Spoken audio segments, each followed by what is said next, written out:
Welcome everyone to the session on making the most of the Drupal community. I'm Heather Wozniak. I think I know most of you. So, I'll say a little bit more about who I am in a minute.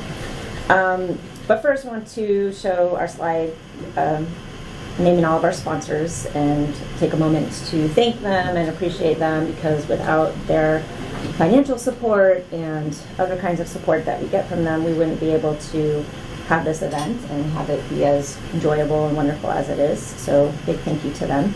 A couple of them, some folks from Tugboat and also Modern Woodmen of America, have tables in our ballroom upstairs. So you go say hi to them later and learn about the services that they offer. So this slide is just giving a bit of an overview of what we're going to talk about today. It shouldn't be surprising. It's within the session description that you read, and that's why you're here. But I did want to say a little bit about where I got the idea for this topic, why I proposed it. Because when I was thinking about, okay, what could I speak about at the summit this year, the first thing I was thinking about, I wanted to try to come up with a topic that would be interesting to beginners, because we talk a lot about how we want to get more new people and beginners involved in the Drupal community, and they're not going to come to our events unless they see stuff on the schedule that would be for a beginner audience. So that was one thing I had in mind, and I was also inspired by last year at the summit we had a training session on Introduction to Drupal 10, and I just kind of popped my head in that room for a minute. But I saw that one of the topics they had there was about going to Drupal.org and creating your profile and joining the Drupal Slack. And that was sort of like an aha moment for me, because I've had both of those things for a long time, but somebody who's brand new to the community wouldn't know about that. So that just got me thinking, what are some things along those lines that I could share? Do you see that? Most of the faces in this room have been part of the community for a long time, or medium time, and in different ways. So that's good. When I'm done talking, I hope we'll have some time for you to share some of your experiences and ideas, and maybe other things that I didn't include in my list that you can include, and try to get people more involved in different ways. The other thing about this talk too, so I'm going to talk about myself a lot. It's sort of because of the nature of the topic. A lot of it is sort of from my own experience and things that I've encountered. But I hope that, I know a lot of times I see people give presentations, and even if it's sort of like their personal story, that can be inspiring and you can learn things. So I hope that there'll be at least one thing that will resonate with you in some way, or one idea of something like, oh, I actually didn't try that thing, I didn't know about that group, and so maybe you can go out and learn something from it. But yeah, obviously I'm speaking from my experience, so it's hard for me to talk about other things. So starting this part, when I'm making this slide, it's oh, I've worked at a lot of places, but I've been working for a long time now. If you look at my Drupal.org profile, I think I've had it for over 15 years, and I started using Drupal a little bit before that when I was a graduate student at UCLA. So if it seems like I talk about I've worked at a lot of places, I've participated in the community a lot of ways, it's not like I was just doing that all the time from the beginning. Part of the idea is you can start small and over time be involved in different ways and grow your participation, or pull back your participation, because sometimes that needs to happen. So just kind of thinking about some of the evolution of my Drupal journey. When I first started out at UCLA, I was making Drupal sites for some grad student organizations, and then I did have a job there as a web developer. And there was some Drupal going on there, but Plone was the main thing. You guys all remember Plone CMS? So there was actually at UCLA a Plone meetup that I was a part of, and there wasn't so much Drupal. But I did find there was a Los Angeles Drupal meetup group.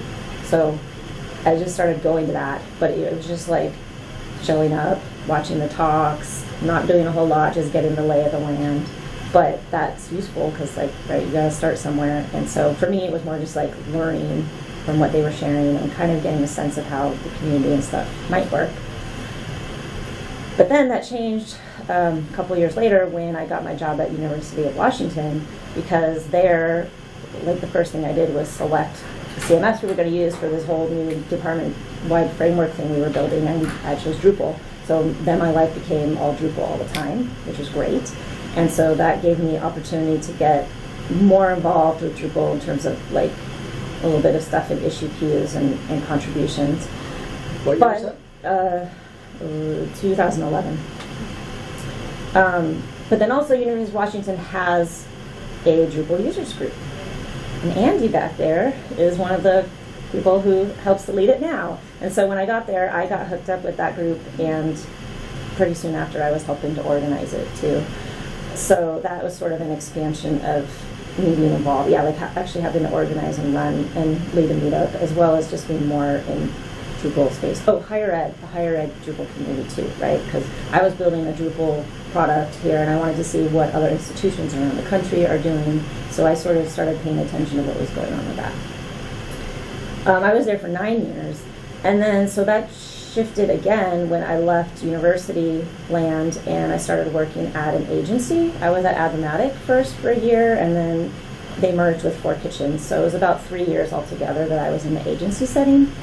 And there the participation changed because when you're working at these agencies, most of them will encourage their employees to be actively involved in Drupal because they want you to be getting those contribution credits, because it also credits back to your employing organization, so it gives them visibility and credibility in the marketplace, and there's other benefits they get from it. So actually, they would encourage us as part of the work we were doing for our projects to make sure we're using Drupal contribution system. I started going into getting involved in a little bit of some initiatives that I learned, like the recipes initiative, and going to some of their online meetings, because some of these groups you can get credit just for showing up and giving ideas at meetings and things like that.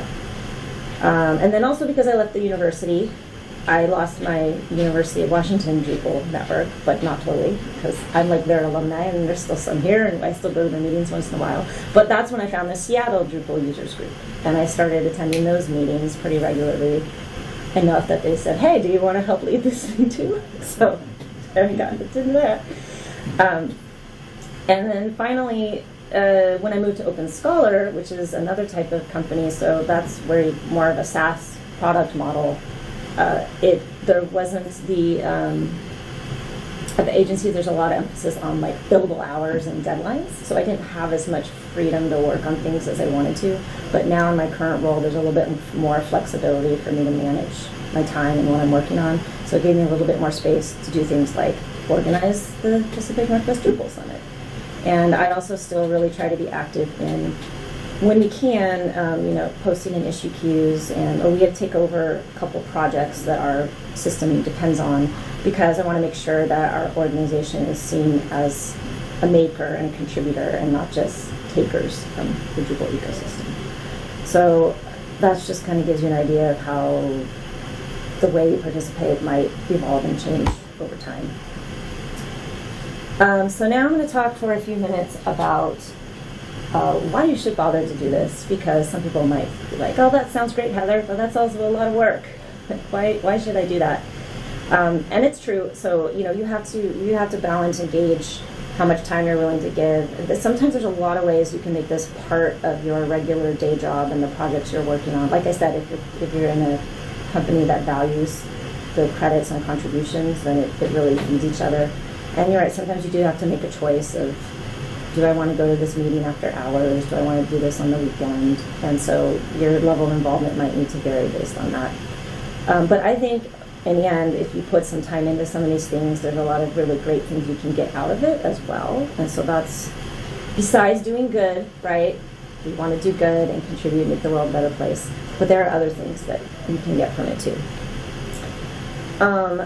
So some of those are, this one I feel like is actually really big in a way that a lot of beginners might get started, is getting answers to your questions. Like you're working on something with Drupal, you're not sure how to do it, it's new to you, and maybe that's why you join Drupal Slack, because you're trying to find a place to ask the questions, or you find the forums or the issue queues for support. And so at first it's like you're just trying to solve a problem to get your work done. And it can be sometimes frustrating if you're just like shouting into the void in the like 28,000 people that are in Drupal Slack and just in issue queues and not getting responses. I have found that I get faster and better answers to questions if I ask within a smaller audience. So if I ask, like, I'll go to my Seattle, it's just CDoug, say it shorter, CDoug Slack community, right? And I'll ask them my question there. And so it's also, you don't have to worry as much about embarrassing yourself in front of thousands of people because there's fewer people reading it. So just for me, it's a little bit more comfortable to be able to ask. And then I usually find I get better answers that way as well. So there, and again, as we'll go through this, there's different kinds of communities you can kind of be connected with, but they all can kind of work this way if you ask your questions about problems you run into, in technical and non-technical. So I do have one example that happened to me just this week when I was working on this presentation. And a little bit later, there's a section about finding local communities. And so I went to Drupal.org, I went to the community page. There's a box that says local associations. Clicked on that, talks about what local associations are. I clicked on that, and there's a list of lots of different countries that have a formal Drupal association. And at the bottom for United States, there was some text about New York. Like, it wasn't even linked to anything, and it's an organization that's not active. This isn't good. Now I'm at a dead end. I can't find anything about, like, the US communities. So I'm part of the event organizers community within Drupal. I went into the event organizers channel, and there was actually a discussion going on that day about promoting local communities. And I was like, hey, I'm working on my presentation, and I had this problem. And some people were like, oh yeah, you're right, that's not great. And there was a little back and forth. And Frederick Mitchell got access to edit that page. And he's like, what do you suggest? And then he made some changes. And then, like, a day later, my problem is solved. There's now a link there to the local communities page, like having to navigate all the different communities we have versus the smaller other countries is a different situation. But like that problem I have was solved for me pretty quickly because I was connected to a smaller community where I could ask and then some action could happen. I thought that was cool. Another thing that you get out of this is learning new things, and this is really great for stretching and trying things. So we probably all have our normal day jobs and projects we're working on day to day and things that we know and do, but there's all this other really cool stuff happening out there and you not have an opportunity to work on it. If you start getting involved with some of these initiatives or meetups and things, it gives you a chance to, if you're going to volunteer and pitch in and learn something new. It might just be like how to install Drupal CMS, right? Like, I'm not using that now in my job. You don't need to, but maybe if I decided I'm going to try to learn about this more and pitch in some way, I'm going to have to force myself to learn something new. You can get a lot of guidance and learn best practices and tips and things as you're working on stuff. I also, so my example here was working on this presentation. So speaking is a form of participating in the community. I'm speaking here today, and just making this slide deck gave me a chance to do some things that I wouldn't normally have done. And so they're small things, but it just helps me expand my skill set. So, like, this is super basic, but just a little bit of theming on Google Slides. I hadn't put a deck together like this for a while, so I had to remember, like, how you do colors and fonts and make this look more interesting. But that's good. Now I know how to do that. And then playing with AI to make these images. So I was trying to have, this national park theme character that looks a lot like Smokey the Bear. But I first tried to use ChatGPT, and it was so slow because I was on the free version. So I was like, I can't use this. There's only 5 slides with images, it turns out, but I was like, I can't make 20 slides like this. I'll be here like for 3 days. So then I used the Google Gemini. They have something built in with slides, and that was much faster, and it was good enough for what I was trying to do. So that's good. Now I have something else in my bag of tricks that I can work with, and there's so much buzz about the AI stuff, but I didn't really have another reason to be doing that. And the third thing I learned is I've been doing most all the social media posts for the summit, and I knew this week I was going to having to make a lot of them to thank our sponsors again, but I wanted to work on my presentation.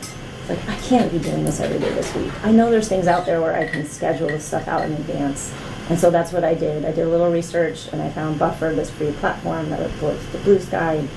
So yeah, I had to take the hour or two to figure that out and set that up. But then it was great, and now it just went automatically, and I could focus this week on other things. And now, again, it's like I have something new that I would not have known about if I didn't have to like push myself as I was working on this. Finding jobs is another really great thing that you can get out of this. I think, because when you are hooked into these different groups and communities, a lot of times they share job announcements when they hear about things. And you would be very likely to hear about things here that you might not see anywhere else, right? If you try to use job boards on LinkedIn and other things, sometimes it's just like overwhelming, and there's a lot of noise, and there's scammers, and there's all kinds of craziness going on. But if you're in some other kind of community, it's like, it's much more targeted. They might not be advertising the things as broadly. You also might be in a position where you're not actively looking, but then, so you're not checking job boards and announcements, but then you hear about this thing, you're like, oh, that's actually interesting to me, I think I'm gonna look into that. So that's really helpful. And then of course, if people get to know you a little bit because you're participating, then when you apply for something, they might put in a good word for you, or even like refer you, like, hey, my company's hiring, maybe you should apply, and things like that. So, I mean, networking is the whole, that's always like the old standard of finding, networking is a great way to get jobs. But participating in the Drupal community is going to be a way to open the door for you for that. And similarly, if you're more of like a freelancer contractor person, it's going to be a great way to find clients and projects, because you'll get some visibility and stuff. And this has happened to me a lot of times. People email me or message me on LinkedIn. So I guess they saw my name somewhere from something I did. Like, I have this little project and I'm looking for someone, or sometimes they're medium. These tend to be more small to medium type things, but sometimes that might be what you're looking for. And so they're reaching out to see if I would be interested in it, if I know someone who does. So, you know, again, you're not going to hear about those kinds of opportunities unless you're within some kind of smaller community and have some visibility and participation in some way. And then the last one that you can get out of this is you can make some friends, which I know that sounds kind of cheesy, and there's some people out there that are like professional and personal lives completely separate. They are not interested in hanging out with coworkers. They don't need that. And that is totally fine. More power to those people. But then there are people that, a lot of people do make their best friends through work. And because you end up spending a lot of time together, you're working on projects, but then you also start talking about other things like your family and tacos and where you've traveled recently. And so over time, you start to develop those relationships. And for me, that's been really valuable. Because as an adult, too, it's really hard to make new friends. You don't have those things built in. So for me, over time, I have met some of my closest friends by being involved in Drupal community, and I really look forward to like this event here in DrupalCon, not just because of all the cool professional stuff I learned, but all the other stuff that happens around that. And especially when I went to working fully remote all the time, that can be really isolating. So I really like being able to go to meetups and have that human connection, and that's a huge benefit for me. That's why I do it. Okay, so those are some of the benefits. Maybe later you guys can suggest other ideas of other things you get out of it. Let me just check my time real quick. So how to get involved? Like, what are the things you can actually do to become part of the community in different ways? What does that mean? The first thing, like I mentioned earlier, is you want to make sure that you do have a Drupal.org profile, because that's going to become an important point of reference for anything, especially if you are trying to get those contribution credits and making comments in the issue queues and things. You can also get credits for attending events and certain kinds of working groups and initiative meetings. Some meetups will even credit all of their attendees in some way. If you become a maintainer of a module, there's a lot of stuff that will automatically accumulate on your profile. But even if you don't have that kind of stuff, it's still super helpful to put your picture so people can look at it and recognize you, a little bio about what it is that you do with Drupal, because there's such a broad variety of kinds of things and roles that we have. You know, you could put your current job, whatever that is, or if you're a freelancer, and then some history. Like, you could just start with the basics. And then the rest of the stuff will grow and accumulate over time. I look at mine now and it's like, yeah, I mean, it's much bigger than it used to be. It was not always that way, but you have to start with something. And if you are in the Drupal community, people are going to look at this. Like for me, because I do so much Drupal, this is like the first place I will look at is that do they have a Drupal.org profile and what kind of level of participation and what focus do they have? I look here first, and if I can't find it on Drupal.org, I'll go to LinkedIn. But I actually, most of the time, most of the stuff I'm doing is Drupal related, and if you are applying for a job that wants some Drupal experience, they're going to be checking this page. So it's good to have it. The second thing is joining the Slack workspaces. I think probably everybody knows that Slack is an application for having chats and online discussions.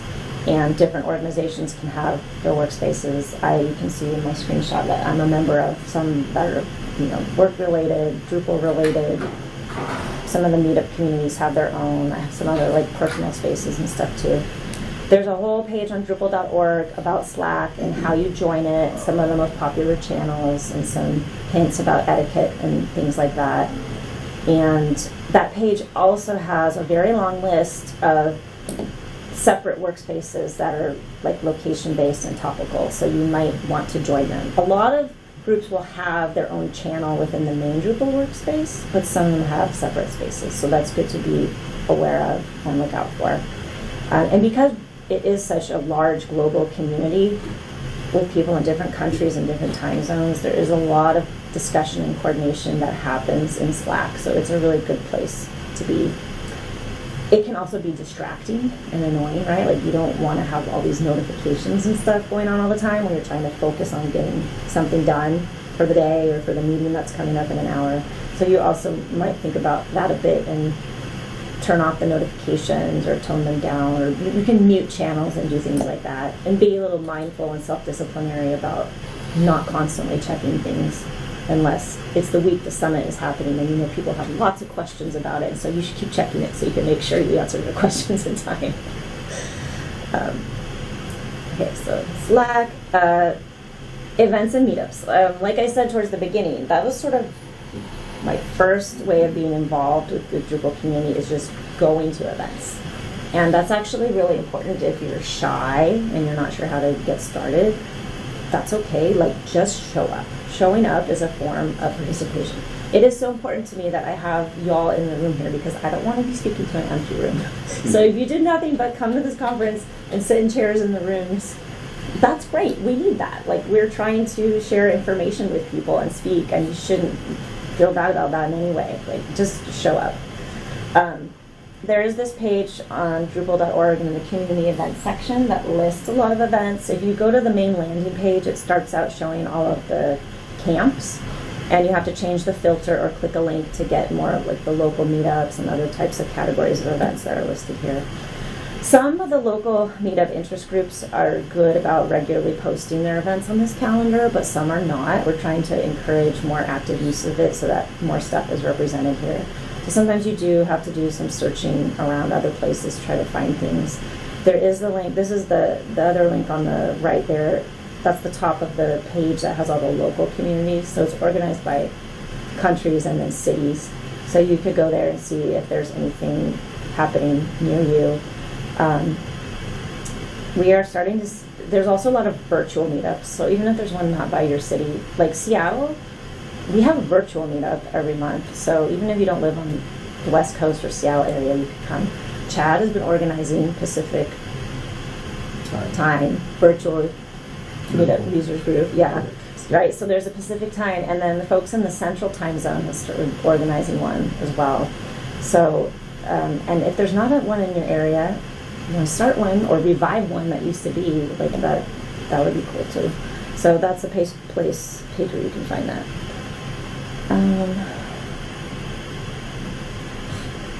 Yeah, again, and so if you could just show up and listen. But that's also if you start going to things, you'll start to hear about places that they need help or opportunities for volunteering. And then if you do want to step it up to the next level, you could do that. Interest groups are another way to get involved too. So this is a bit different rather than being based on like a geographic region or time zone. It's about subject areas. Some of them are a bit identity based. And then there's also like industry focused, like the nonprofit, higher ed communities. So there's a lot more probably out there that, so if you could, if there's anything on this list, you could search it up and probably find the page with their information, or look for others in some other kinds of identities or industries that you work in and see.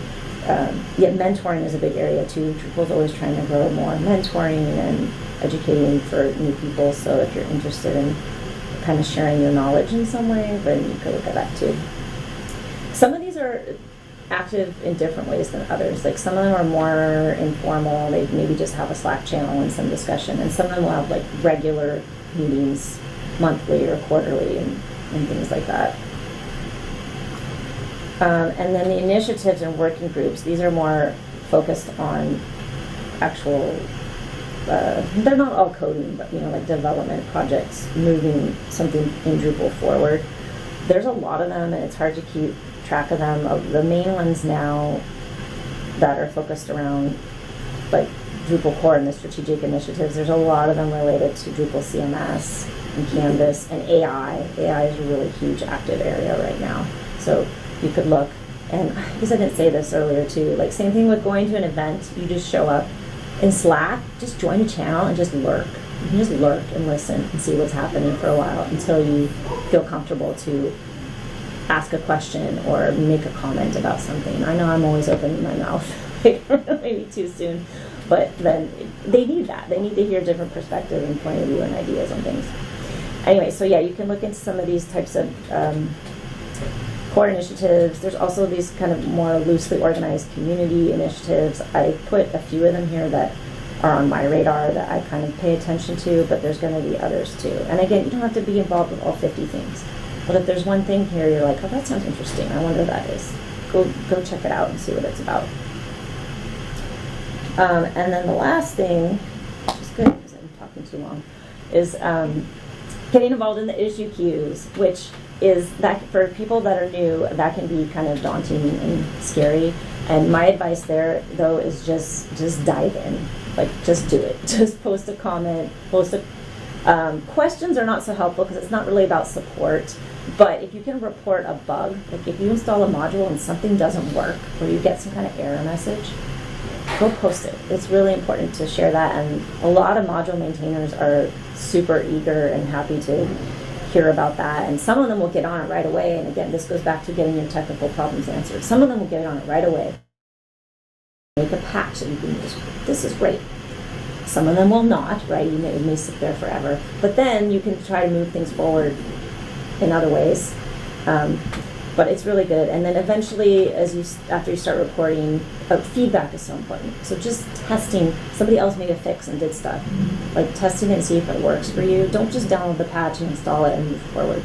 Come back and make sure you comment like, this is great, this is working for us, we're using it now. Because then that helps them to be able to know that the solution is viable and they can commit it and release it. And then eventually, if you get to the point where you do want to make code contributions and do merge requests, there's actually, I feel like this is a place where Drupal.org has really good documentation about how to use GitLab and make the issue forks and merge requests. I know it's good because I followed it a few times because I don't do it that often. So like if I go back 6 months or a year later, like, oh yeah, how did I do this? But I just follow this step by step and it works. And I know if I did it regularly, it would sink in and I'd remember. So that's that. And we maybe have like a couple minutes. I think I talked all the way up to the 45-minute mark, but for like 5 minutes, has any questions, we can talk. That was awesome. I think just introducing people to the community tends to be like the biggest barrier for entry for a lot of folks. The fact that we're here, I think, means that many of us have overcome that. But there are a lot of new initiatives like the IXP initiative that Carlos and Mike and Ella are working on to help newcomers feel welcome and also give them opportunities at real work in the Drupal community. You're spot on about attending meetups. Like that's how I got my start in Drupal, is just attending local meetups and going to camps. That helped me break from, I used to be a Microsoft developer.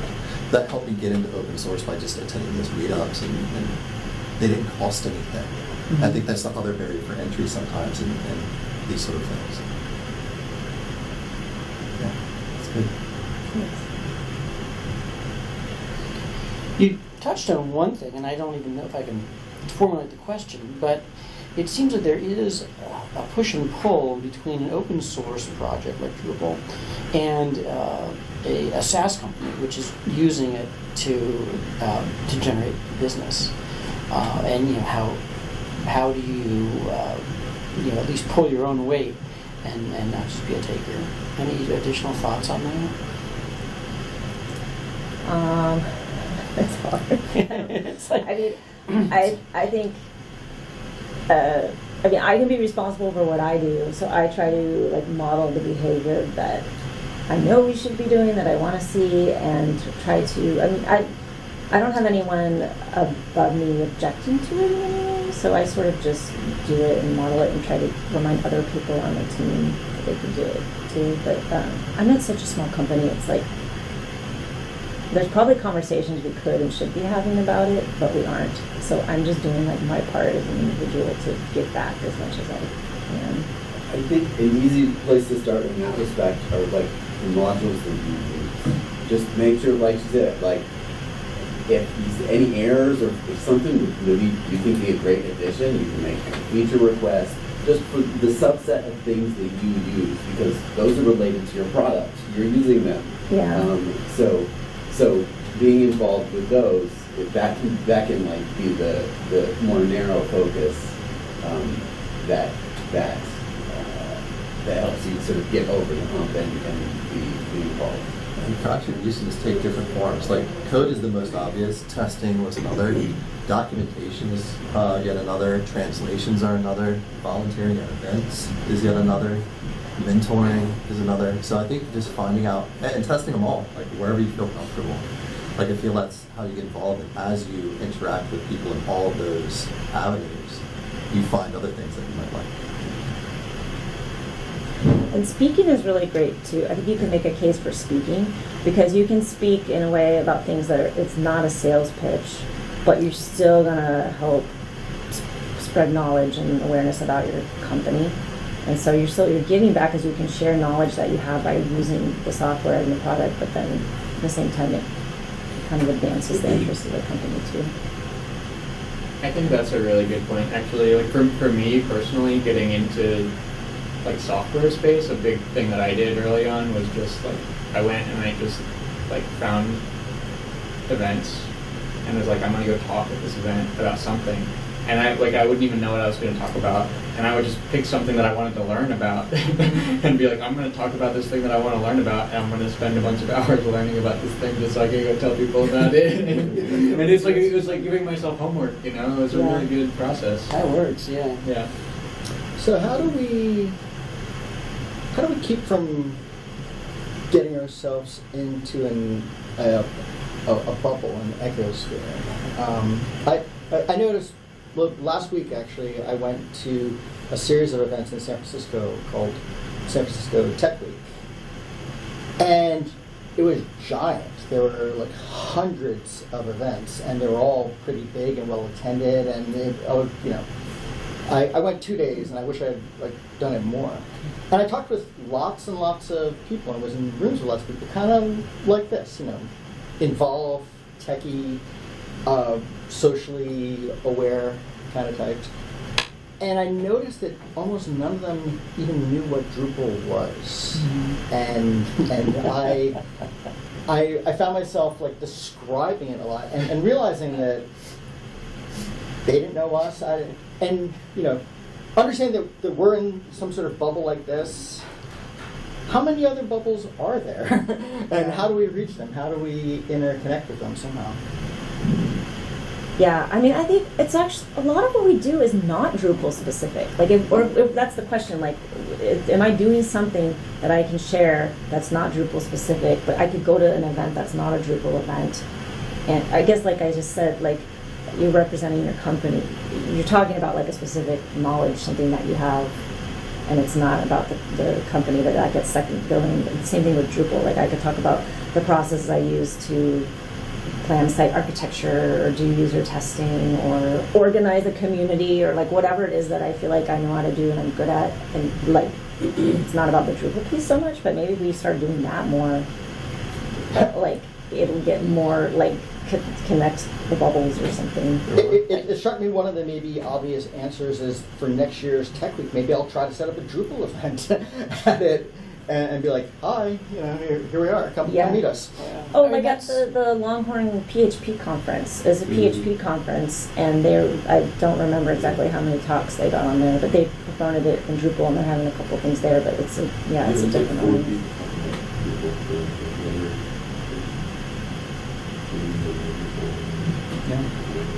There's some crossover, like you said. For a while when Drupal 8 was coming out, we had this whole thing about get off the Drupal island, which wasn't strictly about code. This whole like adopting the symphony and things like that. There was the code element, but there was also the idea of a lot of crossover. So you have like people going to content strategy related conferences or UX related conferences. You've got things like Webcamp, which is a bit of a crossover. You have people from the WordPress side of things commingling with the Drupal side of things. So I think it's important to find the things that interest you and kind of bring Drupal to those areas and be like, look, I'm interested in this, but I'm also interested in Drupal. Yeah, that's a good idea. Okay, I think it's about time for lunch. So I'm going to say we'll officially wrap up, but we can keep talking later if you want. And again, thank you all for coming, and you're welcome. Thank you. My last slide. Keep in touch. Thank you very much. Actually, pictures right now.